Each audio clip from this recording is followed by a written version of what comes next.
T.S. Adaman, and welcome to another episode of 52 Weeks, 52 Scientists. Today, we are going to be covering trigonometry's founder, Hipparchus. Trigonometry means triangle measuring, trigonometron. It's a branch of mathematics that studies angles and triangles. It emerged in the Greek world during the 3rd century BCE from applications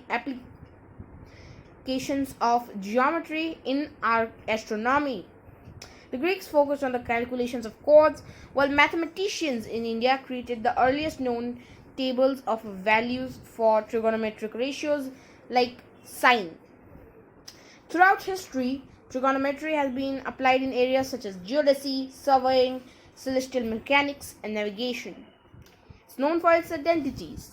Now, this was founded by Hipparchus of Nicaea, born around 1900 BCE and died around 120 BCE. The man was born in Nicaea, which is an ancient Greek city in northwestern Anatolia, in Turkey.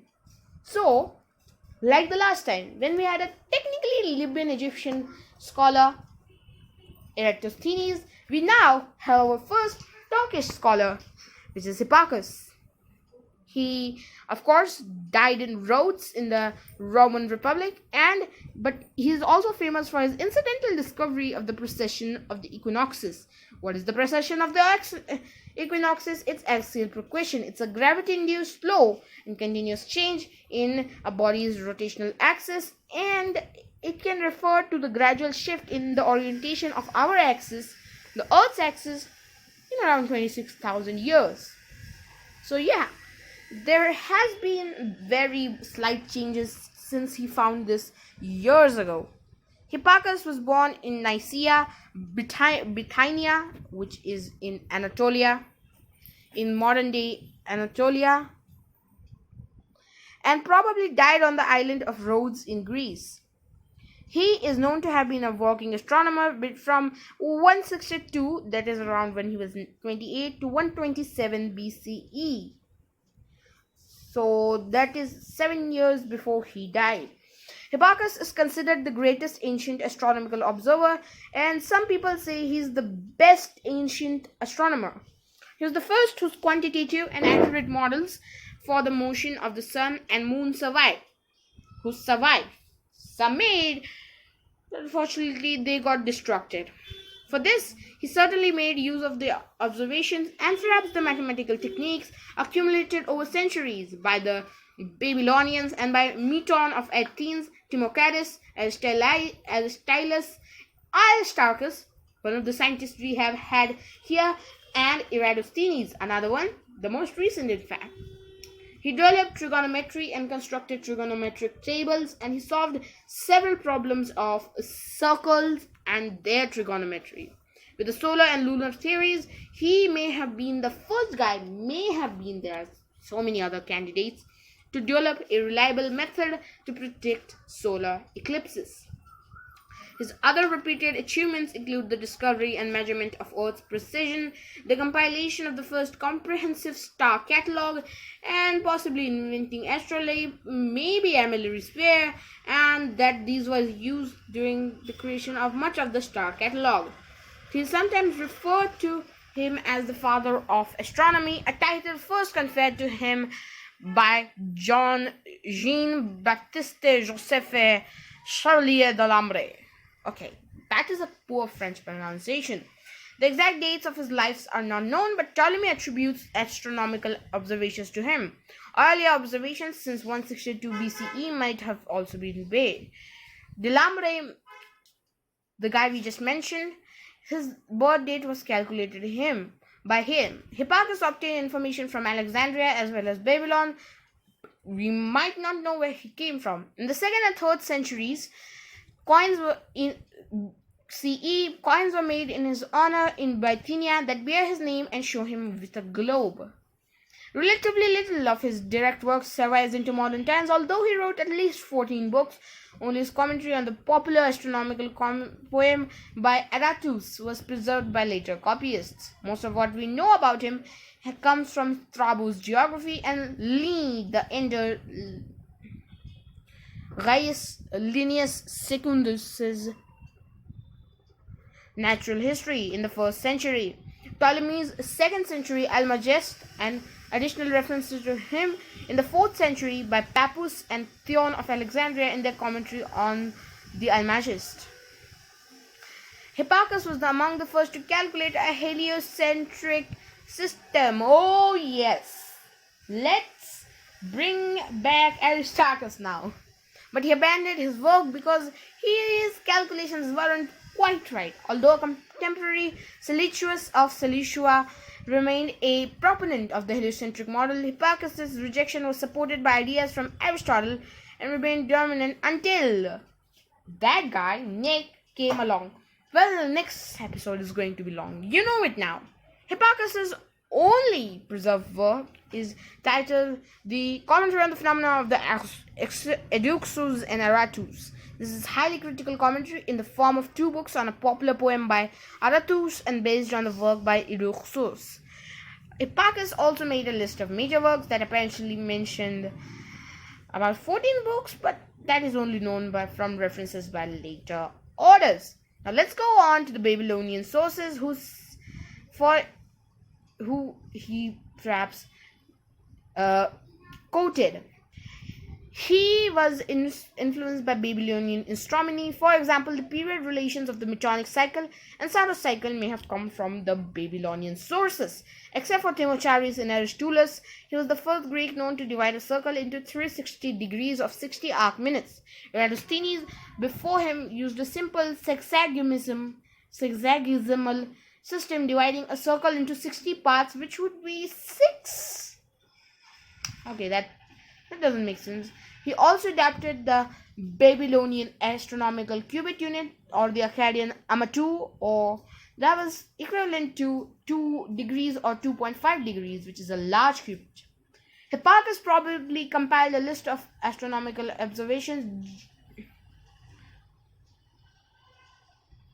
Gerald James Toomer, a historian of astronomy, comments that Ptolemy's knowledge of ellipse records and other Babylonian observations in the Almagest may have come from a list made by Hipparchus. However, Franz Xaver Kugler demonstrated that the synodic and anomalistic periods that Ptolemy attributes to Hipparchus had already been used in the Babylonian ephemerides. Now, Hipparchus' long draconic lunar period, which is around 5,458 months, also appears a few times, but the only such tablet explicitly dated is post-Hipparchus, so the direction of transmission is not settled by the tablets. Hipparchus' draconic lunar motion cannot be solved by the lunar 4 arguments sometimes proposed to explain his anomalistic motion. A solution that has produced the exact 5,923 ratio is rejected, although it only uses the ancient method of determining ratios, and it derives the ratios 4-digit and numerator and denominator.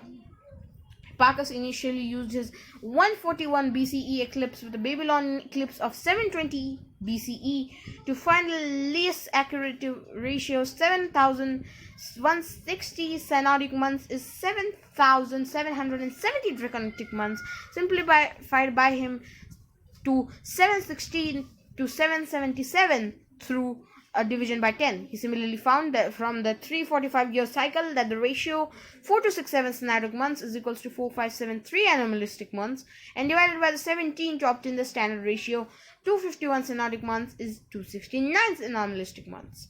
If he sought a longer time base, he could use his 141 BCE eclipse with a moonrise, 1245 BCE eclipse from Babylon, an interval of around 14,000 synodic months, which made around 15,000 1.5 draconic months, and all this just gave him the wrong calculations.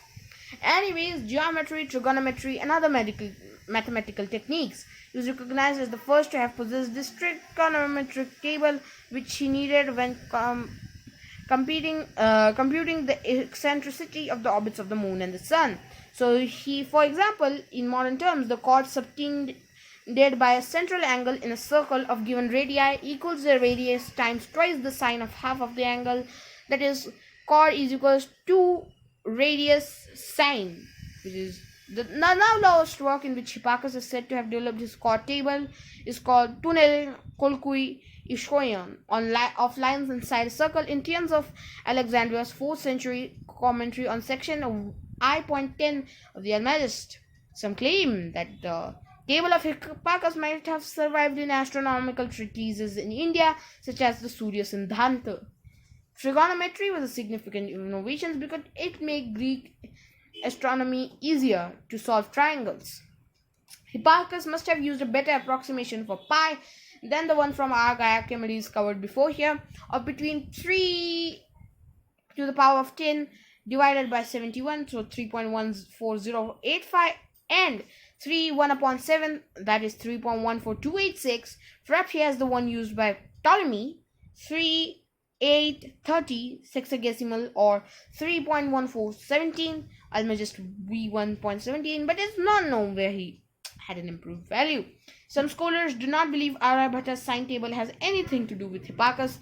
Others do not agree that he even created a chord table. Bosi Klindberg states, with metaphysical reconstructions and philosophical arguments, I show that Toomer's 1973 paper never contained any conclusive evidence for the claims that Hipparchus has a 3438 based chord table, and Indians use that table to compute their sine tables. But he could have created it using the Pythagorean theorems. But these are just ideas. Let's talk about his lunar and solar theory. He calculated the motion of the moon and studied it. For example, for the mean synodic month is 29 days, 315082, or 29.5305941, and so on days, expressed as 29 days plus 12 hours plus 793 upon 1080 hours. However, this value has been used later in the Hebrew calendar.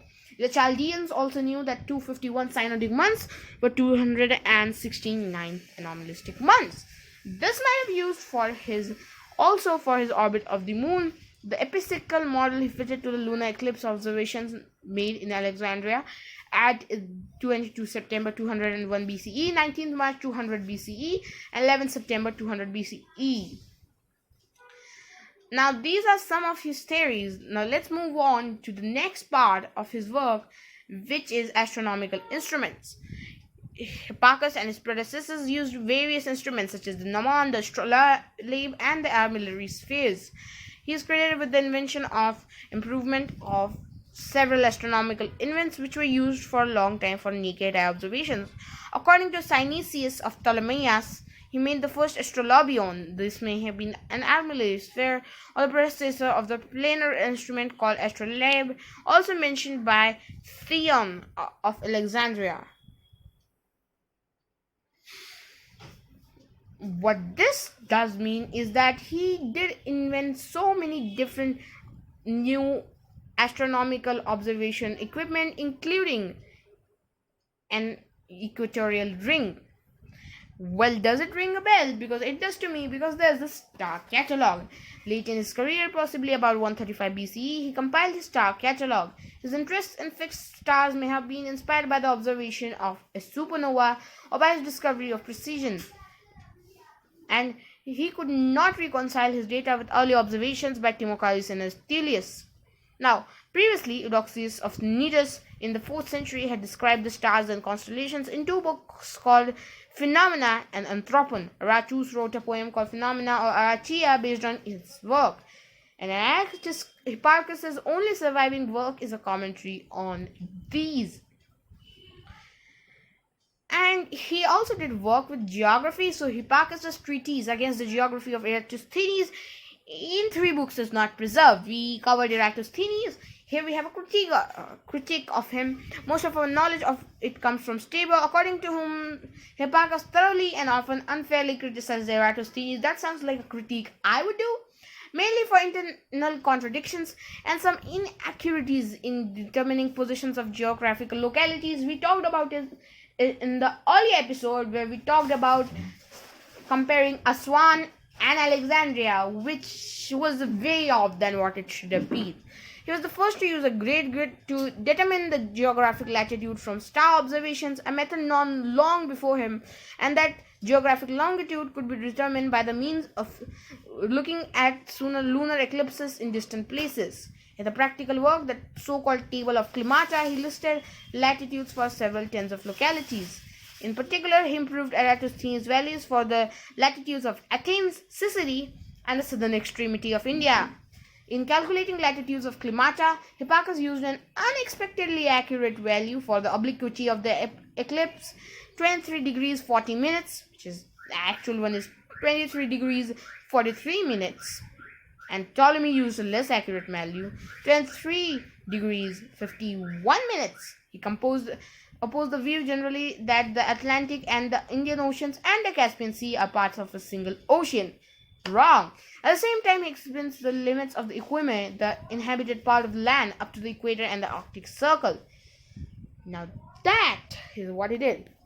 Let's talk about some modern speculation. He was in the international news in 2005 when it was again proposed that the data on the celestial globe of Hipparchus on his star may have been preserved in the only surviving large ancient celestial globe which describe the constellations. There are a variety of missteps, and Lucio Russo has said Plutarch in his work on the face and the moon was reporting some physical theories that we may consider to be Newtonian that may have been Hipparchian. Whoa, that is new. Now let's talk about the man's legacy. Hipparchus has a long legacy of things being named after him by nerds. For example, the Hipparchus satellite in the Large Solar Simulator. He may be depicted opposite Ptolemy in Raphael's 1509 to 1511 painting The School of Athens, although this figure is also usually identified as Zoroaster. The formal name for EC is Hipparchus Space Astronomy Mission was High Precision Parallax Collecting Satellite, making a backronym Hipparchus and echoes and commemorates the name of Hipparchus. There's a lunar crater named after him and the asteroid 4000 Hipparchus. He was inducted into the International Space Hall of Fame in 2004. And that, my friends, is all about Hipparchus. Make sure to like, subscribe, and leave a comment down below, and I'll meet you next time with another scholar. Yes, Adaman, and welcome to